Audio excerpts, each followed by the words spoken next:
Tidal flooding generally in this area, I think, is a threat to our way of life. The more flooding we have, the more difficult it is going to be to live in the homes we live in, particularly near the water, to work in the places we're accustomed to working, to go visit places like the Chrysler Museum, which is right here at the foot of the Hague.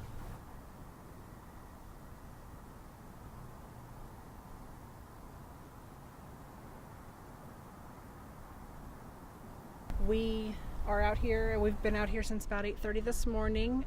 All of our volunteers have graciously mapped the edge of the water line to see how the tide changes as it comes in and as it goes back out. We are currently mapping sea level rise and the impact of astronomically high tides in the area.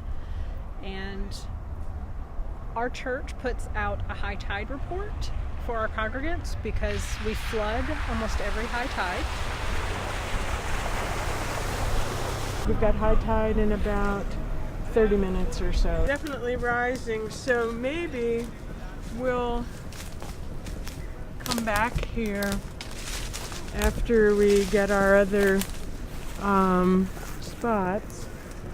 We're trying to walk on the edge of where the water is. What we're asking is that folks in this area become citizen scientists for a day. That they go out with their smartphones or tablets, use an app that has already been designed for this purpose, and walk the high tide line, measuring as they go by basically dropping GPS geotagged pins on a map, and all of the data they collect will be saved into an app that then is accessible to researchers who model tidal flooding. As far as we know, there's never been a tide mapping event that will have involved this many people anywhere in the world. We have now surpassed 750 volunteers from Virginia Beach to the Williamsburg area. On November 5th, there are two key things that are converging astronomically. The first is that the moon is going to be at a full moon. And anytime we have a full moon or a new moon, the tides tend to be higher. The other factor that's occurring that day is that the moon is in its elliptical orbit around the Earth about the closest as it will get to the Earth during the year.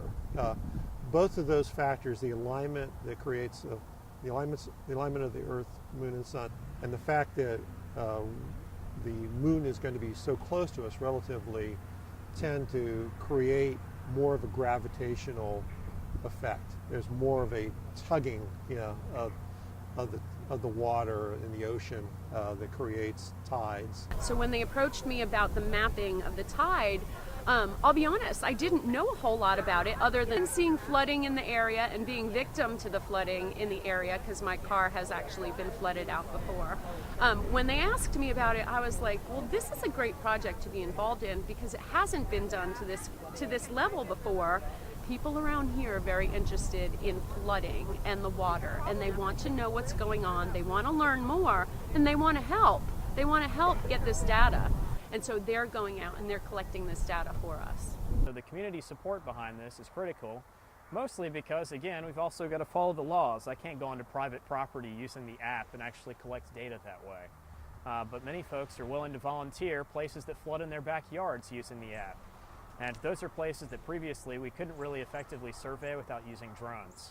The value of this project is that it almost provides sort of a glimpse into the future.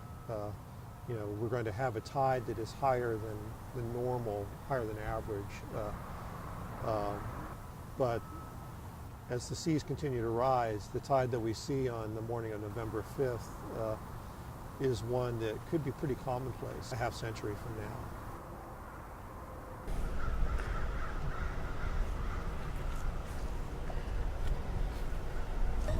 I'm so excited.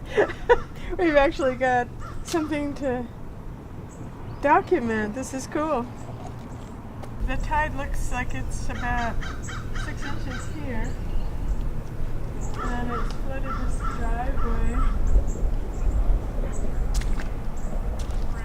When it's a foot deep, these people won't be going out of their homes, and probably other people won't be going out either today, unless they've parked their car away from the house. We joke because we all keep boots in our car. In case we need to park outside the block, we can walk home with our boots. It's just kind of a way of life, I think, at this point for most people. It's incredibly important for us to track the movements of the high tide as sea levels rise,